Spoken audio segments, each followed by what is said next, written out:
आपका अपना YouTube channel Geetanjali में स्वागत है। आज हम एक नए पाठ के साथ आपके साथ उपस्थित हूँ। मैं रेवती रमन पांडे। आज सच्चिदानंद हीरानंद बादशाहन अज्ञेय द्वारा रचित पूर्वा नामक काव्य जो कक्षा 12 में हिंदी में संकलित मैंने आहुति बनकर देखा शीर्षक कविता से उद्धृत है। आज इसी कविता के बारे में हम लोग देखेंगे। प्रिय छात्रों, आगे बढ़ने से पहले मेरे इस YouTube चैनल को सब्सक्राइब कर लें और बेल आइकन का बटन दबा दें, जिससे नए नए वीडियो जब अपलोड हों उसका नोटिफिकेशन आपको तुरंत प्राप्त हो। देखते हैं। मैंने आहुति बनकर देखा। जीवन केवल सुखों के संचय का नाम नहीं है, बल्कि उसकी वास्तविक शक्ति कष्टों, विघ्न बाधाओं और विरोधी परिस्थितियों के साथ संघर्ष करने से ही विकसित होती है। प्रस्तुत पंक्तियों में कवि का भी यही दृष्टिकोण है। मैं कब कहता हूँ जग मेरी दुर्धर गति के अनुकूल बने, मैं कब कहता हूँ जीवन मरुनंदन कानन का फूल बने। कांटा कठोर है तीखा है उसमें उसकी मर्यादा है, मैं कब कहता हूँ वह घटकर प्रांतर का ओछा फूल बने। मैं कब कहता हूँ मुझे युद्ध में कहीं न तीखी चोट मिले, मैं कब कहता हूँ प्यार करूँ तो मुझे प्राप्त की वोट मिले। मैं कब कहता हूँ विजय करूँ मेरा ऊंचा प्रासाद बने, या पात्र जगत की श्रद्धा की मेरी धुंधली सी याद बने। पथ मेरा रहे प्रशस्त सदा क्यों विकल करे यह चाह मुझे, नेतृत्व न मेरा छिन जावे क्यों इसकी भो परवाह मुझे। मैं प्रस्तुत हूँ चाहे मिट्टी जनपद की धूल बने, फिर उसी धूल का कण कण भी मेरा गतिरोधक शूल बने, फिर उसी धूल का कण कण भी मेरा गतिरोधक शूल बने। अज्ञेय जी जीवन को परिभाषित करते हुए कहते हैं कि दुख के बीच पीड़ा सहकर अपना मार्ग प्रशस्त करने वाला जीवन ही वास्तविक जीवन है। जीवन वही सार्थक है जो दूसरों की पीड़ा हर कर उनमें प्रेम का बीज रोपने के लिए स्वयं को बलिदान कर दे। प्रस्तुत पंक्तियों में कवि ने ऐसे ही जीवन की कामना की है। अज्ञेय जी कहते हैं कि मैं कब कहता हूँ जग मेरी दुर्धर गति के अनुकूल बने। दुर्धर माने कठोर, कठिन, नारकीय। कहते हैं कि मेरी यह कामना बिल्कुल भी नहीं है कि यह संसार मेरी जीवन गति, जो कठोर जीवन गति के अनुकूल बन जाए और मुझे जीवन जीने में किसी प्रकार का कोई कष्ट न हो। मैं कब कहता हूँ जीवन मरु नंदन कानन का फूल बने। कवि कहता है कि मैं यह भी नहीं चाहता हूँ कि जो मेरा जीवन रूपी रेगिस्तान है वह देवताओं के जो उद्यान नंदन कानन के समान, नंदन वन के समान कभी न मुरझाने वाले पुष्पों से महक उठे। नंदन कानन स्वर्ग लोक का देवताओं का वन है, उद्यान है, उसको हम नंदन कानन कहते हैं। मरु माने होता है रेगिस्तान, तो जीवन रूपी रेगिस्तान। कभी कहता है कि मैं यह भी नहीं चाहता हूँ कि मेरा जीवन रूपी जो रेगिस्तान है वह देवताओं के उद्यान नंदन कानन के समान कभी न मुरझाने वाले पुष्पों से, फूलों से महक उठे। कांटा कठोर है तीखा है उसमें उसकी मर्यादा है। जिस प्रकार से कांटे की श्रेष्ठता उसके कठोर और नुकीलेपन में है, उसी प्रकार जीवन की मर्यादा भी उसके दुखपूर्ण होने में निहित है।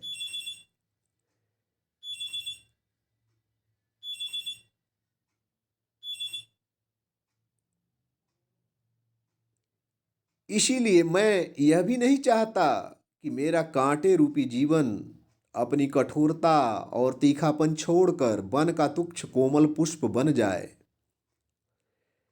वो कभी कामना करता है कि जो कांटा है वो कांटा तभी कांटा है उसकी श्रेष्ठता उसी में है कि वह कठोर और नुकीलापन होता है, वह चुभता है। अगर वह कठोर न हो, उसमें नुकीलापन न हो, तो कांटा क्यों कहा जाएगा वो। उसी प्रकार जीवन की मर्यादा भी उसके दुख पूर्ण होने में निहित है, दुख होने में निहित है। क्योंकि अगर दुख नहीं होगा तो सुख को हम कैसे जान पाएंगे, सुख का हमें आनंद कैसे प्राप्त होगा। इसीलिए मैं यह भी नहीं चाहता कि मेरे कांटे रूपी जीवन अपनी कठोरता और तीखापन छोड़ करके वन का तुच्छ कोमल पुष्प बन जाए।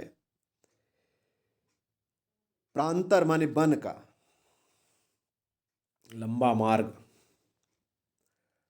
तो मैं कब कहता हूं वह घट कर प्रांतर का ओछा फूल बने। ओछा माने तुच्छ। तो मैं अभी नहीं चाहता कि मेरा कांटा रूपी जीवन अपनी कठोरता और तीखापन छोड़ करके वन का तुच्छ कोमल पुष्प बन जाए। मैं कब कहता हूँ मुझे युद्ध में कहीं न तीखी चोट मिले। मैं कब कहता हूँ प्यार करूँ तो मुझे प्राप्त की ओट मिले। यह जीवन जो है कभी न समाप्त होने वाला युद्ध है, और इसमें जब तब अत्यंत पीड़ादायक गहरे जख्म तो मिलते ही रहते हैं, घाव मिलते रहते हैं, चोट मिलती रहती है।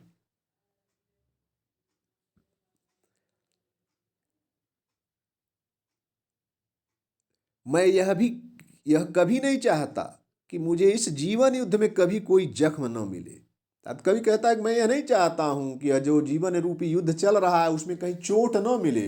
निरंतर चोट मिलेगी, उससे हम सजग रहेंगे, हम अपने अस्तित्व को जानेंगे। उस सुख का अनुभव तभी होगा जब दुख होगा।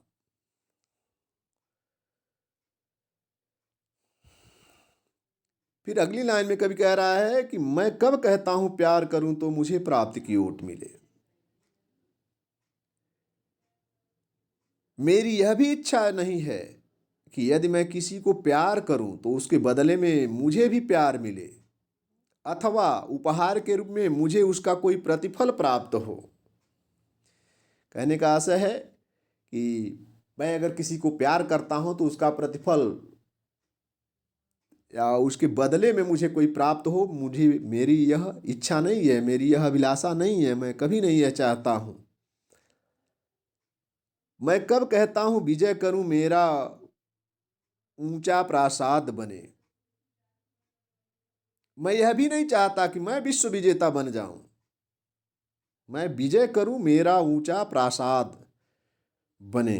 प्रासाद माने राजमहल। तो मैं यह भी नहीं चाहता कि मैं विश्व विजेता बन जाऊं और सारा संसार मेरे चरणों में झुक जाए, या पात्र जगत की श्रद्धा की मेरी धुंधली सी याद बने। मेरी यह कामना भी नहीं है कि मैं इतना वैभव संपन्न हो जाऊं, ऐश्वर्य संपन्न हो जाऊं कि मेरे राजमहल के सम्मुख संसार की सारी सुंदरता समाप्त हो जाए और लोग उसकी विशालता एवं सौंदर्य पर मंत्रमुग्ध हो जाएं। अथवा मेरी इच्छा यह भी नहीं है कि मैं कोई ऐसा महान कार्य कर जाऊं कि सारा विश्व श्रद्धा के साथ मेरा पुण्य स्मरण करे, या पात्र जगत की श्रद्धा की मेरी धुंधली सी याद बने। कोई धुंधली सी याद स्मरण यह मेरी नहीं बने, मैं यह भी नहीं चाहता हूँ। तो दोनों चीज़ें, कभी कहता है कि मैं कब कहता हूँ कि विजय करूँ मेरा ऊंचा प्रासाद बने, या पात्र जगत की श्रद्धा की मेरी धुंधली सी याद बने। यानी मैं नहीं चाहता हूँ कि इतना वैभव संपन्न हो जाऊँ कि जो राजमहल प्रासाद जो है बहुत ऊंचा हो जाए और उसके सम्मुख, उसके सामने संसार की सारी सुंदरता समाप्त हो जाए, उसकी विशालता एवं सौंदर्य पर लोग मंत्रमुग्ध हो जाएं। मेरी यह इच्छा नहीं है, और मेरी यह भी इच्छा नहीं है कि पात्र जगत की श्रद्धा मेरी धुंधली सी याद करे बने, कि मैं ऐसा महान कार्य कर जाऊं कि सारा विश्व श्रद्धा के साथ मेरा पुण्य स्मरण करे। पथ मेरा रहे प्रशस्त सदा क्यों विकल करे यह चाह मुझे, नेतृत्व न मेरा छिन जावे क्यों इसकी हो परवाह मुझे। कह रहे हैं, कवि कहता है कि मैं यह भी नहीं चाहता कि मेरा जीवन मार्ग सदैव श्रेष्ठता और सफलता से परिपूर्ण बना रहे। प्रशस्त माने श्रेष्ठ, उत्तम, बड़ा।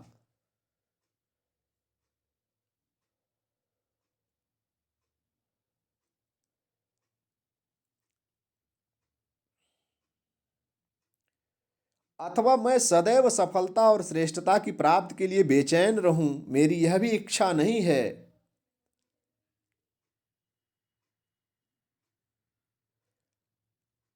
मैं अभी तक सबका नेतृत्व करता हुआ जो दुनिया पर राज करता आ रहा हूं, मेरा यह नेतृत्व मुझसे न छीने, मुझे इसकी भी कोई परवाह नहीं है। नेतृत्व न मेरा छिन जावे क्यों इसकी हो परवाह मुझे। ये दुनिया पर जो राज्य करता आ रहा हूँ, नेतृत्वकर्ता के रूप में जो मेरा व्यक्तित्व है, यह नेतृत्व मुझसे कभी न छीने, इसकी भी मुझे कोई परवाह नहीं है। मैं प्रस्तुत हूँ चाहे मिट्टी जनपद की धूल बने, फिर उसी धूल का कणकण भी मेरा गति अवरोधक शूल बने। आगे जी कहते हैं कि मैं तो उस जनपद की धूल बनने के लिए तैयार हूँ, फिर चाहे उस धूल का एक एक कण मेरा जीवन गति का रोड़ा बनकर मुझे भयंकर पीड़ा पहुंचावे। फिर उसी धूल कण का मेरा गति अवरोधक शूल, गति को रोकने वाली पीड़ा,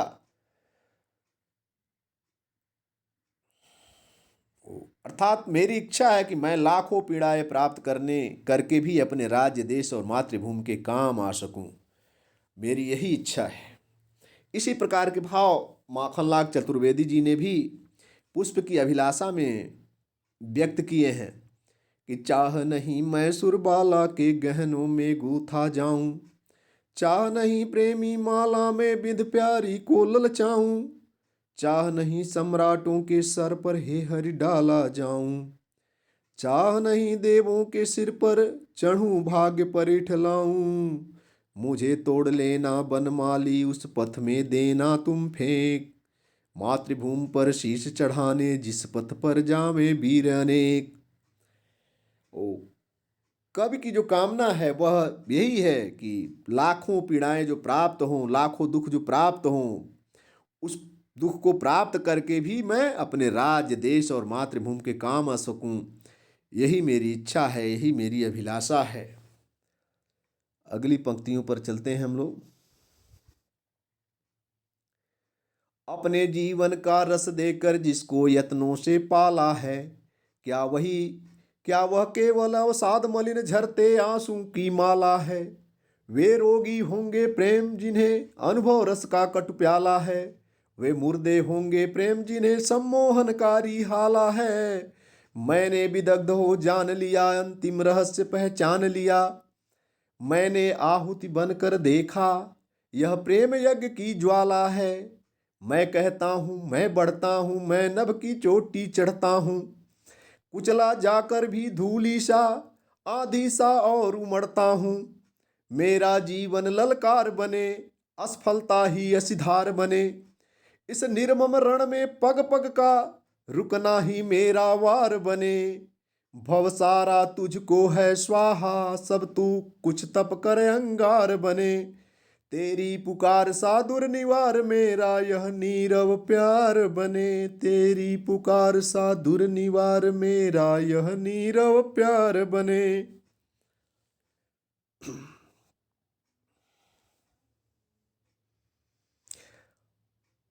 अपने जीवन का रस देकर जिसको यत्नों से पाला है, क्या वही केवल अवसाद मलिन झरते आंसू की प्याला है। यहाँ कवि का दृष्टिकोण है कि जीवन केवल सुखों का संचय ही नहीं है, अपितु उसकी वास्तविक शक्ति कष्टों, विघ्न बाधाओं तथा विरोधी परिस्थितियों के साथ संघर्ष करने से ही विकसित होती है। कवि कहता है कि अपने जीवन का रस देकर जिसको यत्नों से पाला है, अपने जीवन का, अपने प्राणों का रस देकर जिसको मैंने बड़े प्रयास से, बड़े प्रयत्न से पाला पोसा है, क्या वह केवल अवसाद मलिन झरते आंसू की माला है। तो क्या वह केवल विषाद से, दुख से मलिन हुई गिरते हुए आंसू की लड़ी है? नहीं, ऐसा नहीं है।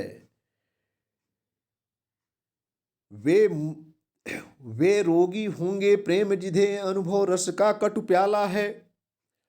प्रेम जिन व्यक्तियों को जीवन के अनुभव का कड़वा प्याला लगता है, वे अवश्य ही रोगी होंगे। वे मुर्दे होंगे प्रेम जिन्हें सम्मोहनकारी हाला है।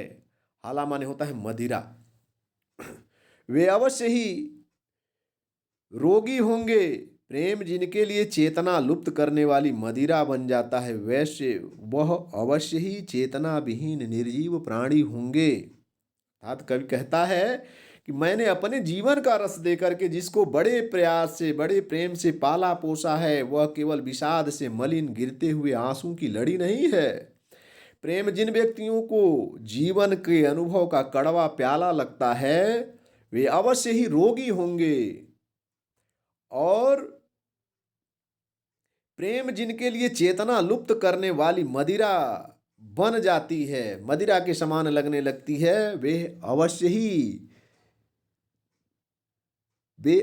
ही मुर्दे बने निर्जीव, चेतना विहीन निर्जीव प्राणी होंगे।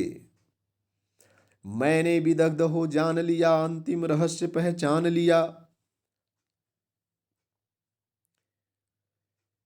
आगे जी कहते हैं कि मैंने कठिनाइयों और बाधाओं की आग में जलकर, विदग्ध माने जलकर, मैंने कठिनाइयों और बाधाओं की आग में जलकर जीवन के अंतिम रहस्य को पहचान लिया है।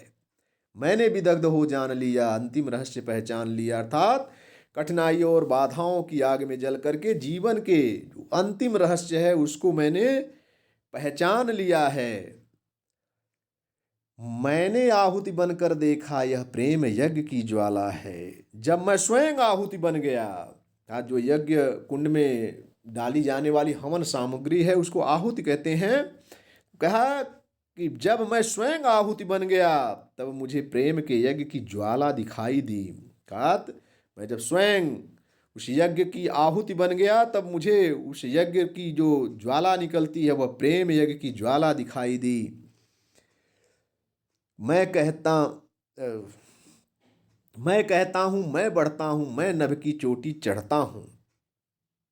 कठिनाइयों और बाधाओं के मार्ग को पार करके मैं ही विकास के शिखर पर पहुंचा हूँ। मैं इस बात की स्पष्ट घोषणा करता हूँ, यह कहना चाहता हूँ, बताना चाहता हूँ कि मैं संघर्षों के बीच कुचला जाकर भी आंधी के समान, कुचला जाकर भी धूली सा, आंधी सा और उमड़ता हूँ।